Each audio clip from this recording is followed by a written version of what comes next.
இப்போ அப்படியே திருச்சியில இருந்து ஒரு வந்தே பாரத் புடிச்சு தென் தமிழகத்துக்கு உள்ள போடுவோம், மதுரைக்கு போவோம். நம்ம தென் தமிழ்நாட்டுல என்ன பண்றோம் அப்படின்னு சொன்னா, கன்னியாகுமரி அதுல சேர்க்கல. ஏன்னா கன்னியாகுமரி எப்பவுமே தமிழ்நாட்டுல வந்து ஒரு தனி அரசியல் செய்யக்கூடிய ஒரு பகுதியாக இருக்கு. ஏன்னா அங்க போட்டியே காங்கிரஸ் வெர்சஸ் பிஜேபி அப்படிங்கிறது தான். கருணாநிதி அவர்களே சொல்லியிருக்காரு, நெல்லை தான் எங்க எல்லை, கன்னியாகுமரி தொல்லை அப்படின்னு சொல்லி. ஸோ அந்த அளவுக்கு வித்தியாசமான ஒரு அரசியலை பின்பற்றக்கூடிய ஒரு பகுதி. அதனால அதை நம்ம தென் தமிழ்நாட்டோட சேர்க்கல. கன்னியாகுமரி தவிர்த்து இருக்கக்கூடிய தென் பகுதிகள் அப்படிங்கிறது சவுத் தமிழ்நாடு ஜோன். அந்த மண்டலத்தினுடைய நிலவரம் என்னவாக இருக்கு? இத பொறுத்த வரைக்கும் 52 தொகுதிகள் இருக்கு. 2021 தேர்தல் நிலவரப்படி பார்த்தோம்னா, என்டிஏ கூட்டணிக்கு வந்து 16 தொகுதிகள் தான் கிடைச்சிருக்கு. ஆனா திமுக பார்த்தீங்கன்னா 36 தொகுதிகள்ல ஜெயிச்சிருக்காங்க. 2026 தேர்தல பொறுத்த வரைக்கும் அதே 52 தொகுதிகள் அப்படின்னு பார்க்கும்போது, என்டிஏவுக்கும் சரி, திமுகவுக்கும் சரி ஈக்குவலான இடங்கள் 22, 22. அது ஈக்குவல் அப்படின்னு பார்த்தாலும், என்டிஏ கூட்டணிக்கு பார்த்தீங்கன்னா கூடுதலா 6 இடங்கள் 16ஓட 6 இடங்கள் சேர்த்து 22ஆவும், திமுக கூட்டணிக்கு பார்த்தீங்கன்னா போன தடவை 36 இருந்தது. இந்த தடவை 14 தொகுதிகள் குறைவா கிடைக்குது. அதாவது 22 தான் அதுவும். அதுல 6 தொகுதிகள் அதிமுகவிடம் பறி கொடுக்குது. 8 தொகுதிகள் இழுபறிக்கு போயிடுது. பார்க்க முடியுது. அந்த 8 தொகுதிகள் எது அப்படின்னு பார்த்தால் ஆலங்குளம். ஆலங்குளத்துல ஒரு 3-வே ஃபைட் போகுது அப்படிங்கிறது பார்க்க முடியுது. ஏன்னா அங்க டிவிகே வேட்பாளர் ஒரு சின்ன மற்ற வேட்பாளர்களை விட ஒரு சலசலப்பு ஏற்படுத்துறாரு அப்படிங்கிறது பார்க்கலாம். அதே ராதாபுரம் வந்தா தமிழ்நாடு சட்டமன்றத்தினுடைய ஸ்பீக்கர் அப்பாவு அவர்கள் போட்டியிடக்கூடிய ஒரு பகுதி. எதிர்த்து பாஜக வேட்பாளர் போட்டியிடுறார். அங்க வந்து ரீசெண்டா நம்ம பார்த்தோம், அப்பாவு அவர்கள் வந்து ஓட்டு போட்டா போடுங்க, போடாட்டி போங்க அப்படின்னு சொல்றதெல்லாம். திருமாவளவனாவது போடாதீங்கன்னு சொன்னாரு. இவர் வந்து போட்டா போடுங்க, போடாட்டி போங்கன்ற அந்த அளவுக்கு ஒரு விரக்திக்கு போயிருக்காரு. ஏன்னா போராடி தான் சீட்டு வாங்கியிருக்காரு. சீட்டு வாங்கினதுக்கு அப்புறமா அங்க ஒரு டஃப் ஃபைட் அப்படிங்கிற அந்த ஹீட் அவரால உணர முடியுது. அவரால பிரச்சனைனா கனிம வள கொள்ளை அந்த தொகுதியில வந்து நிறைய ஒண்ணு இன்னொன்னு கல்குவாரினால நிறைய பிரச்சனைகள் அங்க இருந்துட்டே இருக்கு. அதிகமா அனுமதி கொடுத்தது அந்த தொகுதியில தான் அப்படிங்கிற ஒரு புகாரும் இருக்கு. நிறைய அதுவும் குறிப்பா பட்டியலின மக்கள் வசிக்கக்கூடிய அந்த இடங்கள்ல தான் கல்குவாரிகளுக்கான அனுமதியை கொடுக்கறாங்க. அனுமதியை மீறி கல்குவாரிகள்ல இருந்து கனிம வளத்தை எடுக்கிறாங்க, அண்டை மாநிலங்களுக்கு கடத்துறாங்க. இந்த பகுதியுடைய சுற்றுச்சூழல் பாதிக்கப்படுது, அந்த சுத்தி இருக்கக்கூடிய மக்களுடைய வாழ்வாதாரம் பாதிக்கப்படுது. இது எதையுமே கருத்துல கொள்ளல அப்படிங்கறதா மெயின் பிரச்சனையா இருக்கு. இன்னொன்னு, பாஜக ரொம்ப ஸ்ட்ராங்கா இருக்கிற ஒரு இயல்பான பகுதி. ஏன்னா நம்ம ஆகஸ்ட் மாதம் கடந்த வருடம் வந்து சர்வே போனப்போ எங்களுக்கே ஆச்சரியமா இருந்தது. ராதாபுரம் கேள்விப்பட்டிருக்கேனே தவிர நம்ம வந்து அதிகமா பயணம் பண்ண வேண்டிய அவசியம் இல்லாத ஒரு பகுதி. அது கூடங்குளம் இருக்கக்கூடிய ஒரு பகுதி.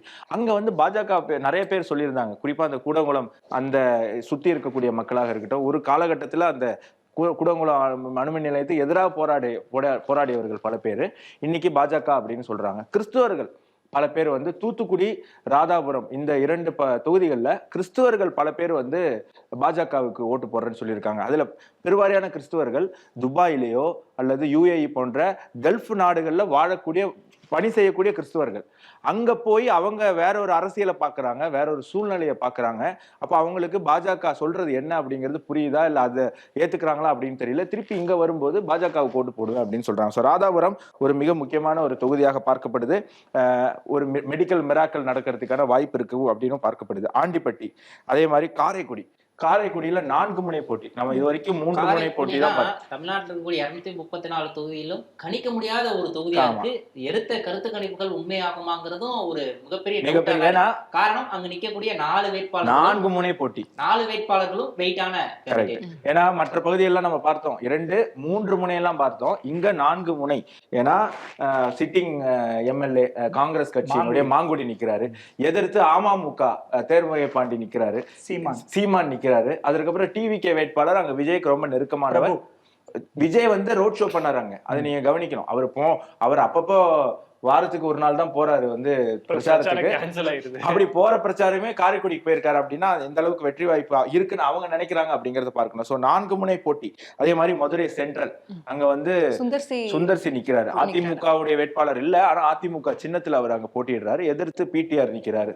இழுபறின்றது மிகப்பெரிய விஷயம். ஏன்னா பிடிஆருக்கு எதிராக அவர் வந்து கடைசி நேரத்துல வேட்பாளரா அறிமுகமாகி நீங்க வந்து அவுட் சைடர் அப்படின்ற அந்த பிரச்சாரத்தை மீறி அவர் வந்து இழுபறி அப்படின்ற ஒரு ஸ்டேஜ் கொண்டு வந்திருக்காருன்னா அது பெரிய விஷயம். ஆரம்பத்துல ரொம்ப சாஃப்டா தான் பிரச்சாரத்தை ஆரம்பிச்சாரு. ஆனா போக போக நம்மளுக்கு தந்த நேர்காணல்ல வந்து சுந்தர் சி இப்ப சொன்னாரு, பிடிஆர் எதிர்த்து போட்டி போடுறீங்களே உங்களுக்கு கஷ்டமா இல்லையா, அவர் நிறைய விஷயங்கள் பண்ணதா சொல்றாரு அப்படின்னு. அவர் மதுரைக்கு அவர் ஆக பண்ணதை ஒரே ஒரு கக்கூஸ் கட்டி தந்ததுதான், அதையுமே வந்து தண்ணி வர மாட்டேங்குது அப்படிங்கிற மாதிரி எல்லாம் வந்து பயங்கர ஒரு தீவிரமான பிரச்சாரத்துக்குள்ள பேச்சு சாஃப்டா தான் தெரியுது, ஆனா உள்ளுக்குள்ள ஒரு பஞ்சு வச்சு படம் டைலாக் மாதிரி பஞ்சு வச்சிருக்காரு. இவரும் பிடிஆரும் சும்மா ஒரு நான் யாரு தெரியுமான்னு கேட்டுக்கிட்டே இருந்தா மக்கள் என்ன சொல்லுவாங்க, ஆமா யாரு நீ அப்படின்னு கேட்பாங்கல்ல. இவர் வாயை திறந்தாலே நாங்க யாரு தெரியுமா, நாங்க எந்த பரம்பரை தெரியுமா. சுந்தர் சி போன்ற ஒரு ப்ரூவன், அவர் வந்து அவருடைய ப்ரொஃபஷனலா ப்ரூவ் பண்ணவர், ஏகப்பட்ட படங்களை வந்து வெற்றி படங்களா, அவரை வந்து ஒரு திரைப்பட சங்கி, கபட வேடதாரி, இந்த மாதிரி ரொம்ப அவருக்கு தோல்வி பயம் அவருக்குள்ள வந்திருக்கு. அதனாலதான் ரொம்ப ஸ்ட்ராங்கான வார்த்தைகள் அவரு பயன்படுத்தி அப்புறம் சொல்றாரு, நான் வந்து நிறைய செய்ய நினைச்சேன், சில பிரஷர்னால என்னால செய்ய முடியல. அதாவது ஆளுங்கட்சி எம்எல்ஏ, ஆளுங்கட்சி மினிஸ்டர், நான் நிறைய செய்யணும்னு நினைச்சேன், அதனால இப்ப வெளில சொல்ல முடியாது ஏன் செய்ய முடியலங்கிறதுல என்ன மாதிரி. அதே மாதிரி ராதாபுரத்துல நம்ம சொன்னோம்ல, அப்பாவு வந்து சொன்னாரு போட்டா போடுங்க போடாட்டி போங்கன்னு. கடந்த தேர்தல்ல பிடிஆர் சொன்னது இது, நான் காசுலாம் தரமாட்டேன், போட்டா போடுங்க. காசு கொடுத்தாரா இல்லையாங்கிறது ரெண்டாவது தனியா வச்சுப்போம். வெளிப்படையா பேசும்போது காசு தரமாட்டேன், போட்டா போடுங்க போடாட்டி போங்கலாம் சொன்னார். ஆனாலும் மக்கள் போட்டாங்க.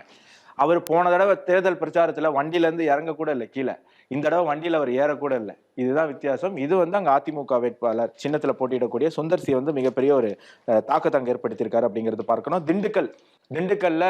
திண்டுக்கல் ஸ்ரீனிவாசன் வெர்சஸ் ஐ பெரியசாமியினுடைய மகன் 2 பேர் போட்டிடுறாங்க. ரொம்ப டஃப் ஃபைட் அங்க போகக்கூடியது, ஒரு பிரஸ்டீஜ் இஷ்யூவாக பார்க்கப்படுது. மானாமதுரையில திருப்பி பாஜக போட்டியிடுது. பாஜக அது தனி தொகுதி.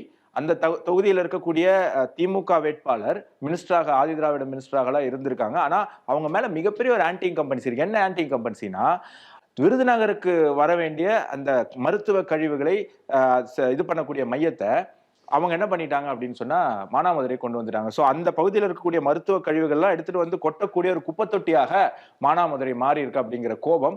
அதனால பல பேர் உயிர் போயிருக்கு, பல தண்ணியினுடைய குவாலிட்டி குறைஞ்சிருக்கு. இது ஏகப்பட்ட கடந்த 3 வருடங்களாக அங்க இருக்கக்கூடிய மக்கள் வந்து அதுக்கு எதிராக போராடுறாங்க. ஒரு பெரிய ஆன்டி இன்கம்பன்சி இருக்கு. திமுக பல பகுதிகளில், அதிமுக பல பகுதிகளில் அங்க ஸ்ட்ராங்கா இருக்கு அப்படிங்கிறது பார்க்கிறோம். ஸோ அது ஒரு இழுபறியில வந்து நிக்குது. ராஜபாளையத்துல நம்ம ஜான் பாண்டியன் அவர்களுடைய மனைவி அவங்க போட்டிடுறாங்க, தாமரை சின்னத்துல போட்டிடுறாங்க. அங்கேயுமே ஒரு இழுபறி இருக்கு. அங்கேயுமே திமுக வெர்சஸ் பாஜக அப்படிங்கிற ஒரு போட்டி போயிட்டு இருக்கு. ஸோ தென் தமிழ்நாடு தான் கடந்த முறை அதிமுக கூட்டணி வந்து எதிர்பார்த்த வெற்றி கிடைக்காதுன்னா மற்ற பகுதிகளில் கூட கொஞ்சம் தோப்பாங்கன்னு நினைச்சாங்க. பட் சவுத்து கொஞ்சம் வரும்னு எதிர்பார்த்தாங்க. ஆனா அதிமுகவுக்கு பெரிய ஒரு சர்ப்ரைசிங்கா இருந்தது. ரொம்ப அளவுக்கு கம்மி ஆயிடுச்சு. காரணம் அமமுக வந்து அதிமுக கூட்டணியில இல்ல. இத பத்தி பெரிய அளவுல பேசுவோம். ஏன்னா உங்களுக்கு தேனி, மதுரை, சிவகங்கை, ராம்நாடு, விருதுநகர், தூத்துக்குடி, தென்காசி, திருநெல்வேலி, இதுதான் நம்ம எடுத்திருக்கக்கூடிய சர்வேல இருக்கக்கூடிய தென் மாவட்டங்கள். இங்க எல்லாமே ஒரு அடிப்படை கட்டமைப்புல இருந்து மேல்மட்டம் வரைக்கும் அம்மா மக்கள் முன்னேற்ற கழகம் ஒரு ஸ்ட்ராங்கான அடிப்படை கட்சி. எல்லா இடத்துலயும் 10,000, 15,000, 20,000 வாக்குகள் 30,000, 40,000 வாங்கினவரை கூட 50,000 வாங்கினாங்க காரைக்குடியில. கடந்த முறை அதிமுக தோல்வி அடைகிறதுக்கு, அதாவது அதிமுக ஆட்சியை இழந்ததுக்கு ஒரு முக்கிய காரணமாகவும் அவங்க இருந்தாங்க. ஏன்னா 40 தொகுதிகள்ல அதிமுகவுடைய வாக்குகளை பிரிச்சாங்க அப்படிங்கிற ஒரு குற்றச்சாட்டு அவங்க மேல இருந்தது. இந்த முறை 2 பேரும் இணைஞ்சிருக்கிறாங்க. 2 பேருக்கும் இருக்கக்கூடிய அந்த அண்ணன் தம்பி சண்டைகளை மறந்து, பங்காளி சண்டைகளை மறந்து, மனக்கசப்புகளை வெளியேற்றிட்டு நாங்கெல்லாம் இணைஞ்சிருக்கிறோம், இணைஞ்சிருக்காங்க. நாம மத்த பகுதிகளில் பார்த்தோம் தாவேக்கா ஓட்ட பிரிக்குதுன்னு. ஆனா இந்த இதுல பார்த்தோம் அப்படின்னா தாவேக்காவை எங்கேயுமே ஜெயிக்க வாய்ப்பு இல்லை அப்படின்னு சொல்லி ஓட்ட பிரிக்குது, ஜெயிக்க வாய்ப்பு இல்லைன்னு சொல்லியிருக்கோம். இந்த இழுபறியில எதுல ஒண்ணுல வரலாம் அது நமக்கு. ஏன்னா அதிமுக உடைஞ்சிருந்துச்சு அப்படின்னா அந்த ஓட்டுகள் தாவேக்காவுக்கு போக வாய்ப்பு இருக்கும். இப்போ ஒருங்கிணைந்த அதிமுகவா உருவாகி இருக்கு. ஒரே ஒரு சின்ன பிரச்சனை என்னன்னா சசிகலா இருக்கிறாங்க. அவங்க தென்னந்தோப்பு சின்னத்துல அனைத்து இந்திய புரட்சி தலைவர் மக்கள் முன்னேற்ற கழகம் தமிழகத்திலே மிகப்பெரிய கட்சி அவங்க தென்னந்தோப்பு சின்னத்துல மற்ற கட்சியில 4-5 எழுத்து தான், இவங்க தான் 7-8 அவங்களும் அந்தந்த சவுத்துல ஸ்ட்ராங்கா இருக்கிறதா சில வேட்பாளர்களையும் அறிவிச்சு பிரச்சாரத்துக்கும் தொடர்ந்து போயிட்டு இருக்காங்க. ஆனாலும் கூட அது பெரிய அளவுல பாதிப்பை ஏற்படுத்தாது. டிடிவி தினகரன் இப்போ அந்த ஏரியாவில் தொடர்ந்து சுற்றுப்பயணம் மேற்கொண்டு இருக்கிறாரு, தொடர்ந்து பிரச்சாரம் போயிட்டு இருக்கு. நேற்றைய தினம் கூட நம்ம வாசுதேவ நல்லூர்ல பாஜக வேட்பாளர் ஆதரிச்சு பிரச்சாரம் பண்ணிட்டு இருந்தாரு. நல்ல அங்க வரவேற்பு இருக்கு. என்ன கேட்டால் நீங்க கொடுத்திருக்கக்கூடிய இந்த இதுல வந்து 16ல இருந்து 22 சொல்லியிருக்கீங்க. ஆனால் நம்மளுடைய அந்த கள நிலவரம், கருத்து கணிப்புகள் உண்மையாகவும் இருக்கலாம். ஆனால் அங்க இருக்கக்கூடிய மக்களிடம் தொடர்ந்து பேசும்போது அந்த 16ங்கிறது 30 வரைக்கும் இழுபறி இருக்குல்ல.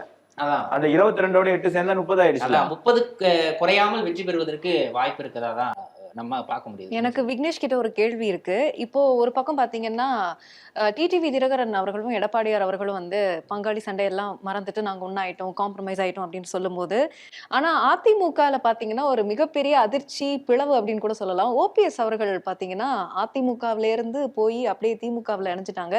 தர்ம யுத்தத்துல ஆரம்பிச்சு அம்மா மரணம் வரைக்கும் வந்து ஒரு 5 வருஷம் அந்த பதவி இருந்த வரைக்கும் புரட்சி போராட்டம் எல்லாம் பேசிட்டு இப்போ சடனா அங்க போயிட்டு போடிநாயக்கனூர்ல திமுக சார்புல போட்டியிடுறாரு அப்படின் போது, அதே சமயம் துணை முதலமைச்சரா இருக்கக்கூடிய உதயநிதியும் வந்து அவருக்கு வாக்கு கேட்கிறாரு. இந்த காட்சிகள் எல்லாம் நம்ம பாக்குறோம். இதெல்லாம் வந்து மக்கள் புரிஞ்சுக்க மாட்டாரா? இது வந்து நம்ம எடப்பாடியார் அவர்களுமே வந்து பிரச்சாரத்துல எல்லாம் குறிப்பிட்டிருந்தாரு. அவருக்கு வந்து பதவி அப்படின்றது ஒரு போதை, அவருக்கு அது வேணும் அப்படின்னு. இந்த விஷயங்கள்லாம் மக்கள் மனசுல ஒரு மாற்றத்தை ஏற்படுத்தி தாக்கத்தை கொண்டு வருமா அந்த தேர்தல்ல? நிச்சயமா அவர் மேல வச்சிருக்க ஒரு குற்றச்சாட்டு என்னன்னா, அதிமுக அப்படிங்கிறது திமுகவை எதிர்த்து தொடங்கப்பட்ட கட்சி தான். திமுகவை ஒழிக்கணும் அப்படிங்கிற எண்ணத்துல தொடங்கப்பட்ட கட்சி தான். அந்த கட்சியில 3 முறை முதலமைச்சர், அந்த கட்சியினுடைய உச்சபட்ச பதவியாக இருக்கக்கூடிய ஒருங்கிணைப்பாளர், இந்த பதவிகள்லாம் ஓ பன்னீர்செல்வம் வகிச்சிருக்கிறார். அதிமுகவுடைய அடிப்படை தொண்டர்களால் ஏற்க முடியாத என்ன ஒண்ணுனா, யார் வேணாலும் போயிருக்கலாம் திமுகவுக்கு. திமுக இருந்து அதிமுக வரதும், அதிமுக திமுக வரதும் வழக்கமான ஒண்ணுதான். யார் வேணாலும் போயிருக்கலாம், ஆனால் நீங்கள் போயிருக்க கூடாது. ஏன்னா 3 முறை முதலமைச்சராக்கிய கட்சி, உங்களை உச்சபட்ச பதவியில் அமர வைத்து அழகு பார்த்த கட்சியை விட்டுட்டு நீங்க எதிர்கட்சியான திமுகவுக்கு போய் சேர்ந்திருக்கீங்கன்னு இருக்கு. ஆனால் அவருக்கு இருக்க பிளஸ் பாயிண்ட் என்னன்னா, போடி அவருடைய சொந்த தொகுதி. 3 முறை அதே தொகுதியில் நின்று வெற்றி பெற்றிருக்கிறார். கட்சி செல்வாக்கை தாண்டி அவருடைய சொந்த செல்வாக்கும் அங்கு அதிக அளவில் இருக்கிறது. அந்த தொகுதிக்கு தேவையான திட்டங்களை கொண்டு வந்திருக்கிறார். எப்போது பெரியகுளத்திலிருந்து பெரியகுளம் தனி தொகுதியாக மாற்றப்பட்டதோ அதற்கு அடுத்து 3 தேர்தல்களும் அங்க போடி தொகுதியில தான் போட்டியிட்டு வெற்றி பெறார். அங்க நல்லா வச்சிருக்கிறார். அதனால திமுகவும் யாருக்கும் சளைத்த கட்சி இல்ல, ஆட்சியில் இருக்கக்கூடிய கட்சி. உதயசூரியன் சின்னமும் போய் எடுத்து சொல்ல வேண்டிய அவசியம் இல்ல. முதலமைச்சர் கூட பிரச்சாரம் பண்ணியிருக்கிறாரு. நீங்க வந்து உதயநிதி சொன்னீங்க, முதலமைச்சரும் ஓபிஎஸ்க்கு ஆதரவா பிரச்சாரம் பண்ணியிருக்கிறாரு. அப்படி இருக்கும்போது தேனி எப்பவுமே அதிமுகவினுடைய ஒரு கோட்டையாக இருந்தது. ஜெயலலிதா, எம்ஜிஆர் ஆகிய 2 பேரை முதலமைச்சராக ஆக்கக்கூடிய அளவுக்கு அது சக்தி வாய்ந்ததாக இருந்தது. இப்போ இந்த எழுந்திருக்கக்கூடிய இந்த பிரச்சனை காரணமாக போடி தொகுதியில மட்டும் ஓ பன்னீர்செல்வம் ஜெயிக்கிறதுக்கான வாய்ப்பு இருக்கு. இன்னொரு ஆனந்த் சொல்லும்போது சொன்னாரு, ஆண்டிப்பேட்டி வந்து கடுமையான போட்டின்னு. அது இன்னொரு பிரச்சனை என்னன்னா, 2 பேரும் அண்ணன் தம்பி. அதிமுக வேட்பாளரும் திமுக வேட்பாளரும் உடன் பிறந்த அண்ணன் தம்பிகள். 2019 நடந்த இடைத்தேர்தல்ல திமுக வேட்பாளர் வெற்றி பெறார். 2021 நடந்த அதே தேர்தல்ல திமுக வேட்பாளர், அதாவது அண்ணன் வெற்றி பெறுகிறார். அண்ணன் வந்து மகாராஜன், அவருடைய தம்பி லோகிராஜன். அவர் என்ன சொல்றாரு, 2 முறை எங்க அண்ணனுக்கு வாய்ப்பு கொடுத்துட்டீங்க, 1 முறை தம்பிக்கு வாய்ப்பு கொடுங்க அப்படின்னு சொல்லிட்டு உருக்கமான பிரச்சாரத்தை இந்த தடவை முன்னெடுத்திருக்கிறார். அது அவங்க மத்தியில ஒரு அனுதாப அலையும் ஏற்படுத்தி இருக்கு. அதை இழுபறின்னு சொல்றதை தாண்டி வெற்றி வாய்ப்பு இன்னமும் கொஞ்சம் அதிகமா அதிமுக வேட்பாளருக்கு இருக்குன்னு சொல்லலாம். தாவேகாவுக்கு வந்து நிறைய கிரவுட் வருது, கிரவுட் புல்லிங் இருக்கு அப்படின்னு சொல்றாங்க. ஒரு இல்யூஷனும் இருக்கு. சோ கிரவுட் வந்துருச்சுனாலே அது ஓட் பேங்கா கன்வெர்ட் ஆயிடும் அப்படின்ற மாதிரியும் சொல்றாங்க. ஆனா ஜென்ரலா பாத்தீங்கன்னா எந்த கிரவுட் வராங்க அப்படின்னா யாருக்குமே ஓட்டிங் ரைட்டே இல்ல. 18 வயசு கீழே இருக்கிறவங்க தான், குழந்தைங்களோட வர்றவங்க தான் வந்து மேக்சிமமா அந்த கிரவுடை வந்து ஆக்கியூபை பண்றது. அதே மாதிரி நிறைய பேருக்கு வந்து அந்த ஃபேண்டம் மொமெண்டா இருக்கும்ல, அதுக்காகவும் வராங்க. அவர் ஒரு தடவை பார்த்துட்டா போதும் அப்படின்ற ஒரு மைண்ட் செட்லயும் வராங்க. அதுவும் வந்து ஓட் பேங்கா கன்வெர்ட் ஆகுமா அப்படின்றது தெரியல.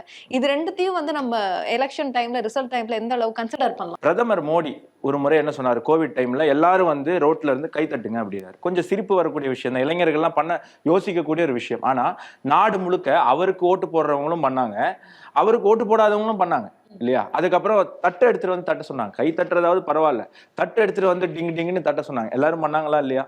பண்ணாங்க. இப்போ விஜய் அவர்களுக்கு இவ்வளவு கூட்டம் வருது இல்ல, விஜய்க்கு இவ்வளவு பேர் வாக்கு கேட்கறாங்கல்ல, அவர் வீட்டுல கோலம் போட சொன்னாங்க. எத்தனை பேர் போட்டாங்க கோலம்? அதுல ஒரு கோலத்தோடைய போட்டோ நான் பார்த்தேன். அது கோலம், அது விசிலா வேற என்னன்னு எனக்கு தெரியல. அந்த அளவுக்கு சந்தேகம் வர மாதிரி வரைஞ்சது 1-2 பேர் தான். ஸோ விஜய்க்கு என்ன அப்படின்னா, விஜயோடைய ஓட்டர்ஸ் ரொம்ப ஓக்கலா இருக்காங்க. விஜய் விஜய் விஜய் விஜய் விஜய் விஜய்ன்னு சொல்லும்போது நீங்க ரேண்டமா சாம்பிள் எடுக்க போகும்போது ரோட்ல நிக்கிறவங்க, டீ கடையில நிக்கிறவங்க எல்லாம் கேட்டீங்கன்னா விஜய்ன்னு சொல்லுவாங்க. இன்னொன்னு, நமக்கு ஒரு மசில் மெமரின்னு ஒண்ணு இருக்கு. என்ன அப்படின்னா, வாயில சொல்லுவோம் விஜய்க்கு போடலான்னு இருக்குங்க அப்படின்னா சாம்பிள் எடுக்கிறவங்க விஜய்ன்னு டிக் பண்ணிடுவாங்க.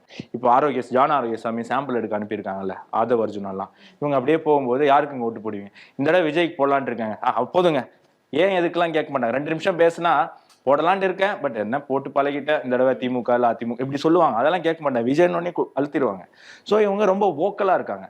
இந்தியன் ஓட்டர்ஸ் வந்து அன்பிரடிக்டபிள்.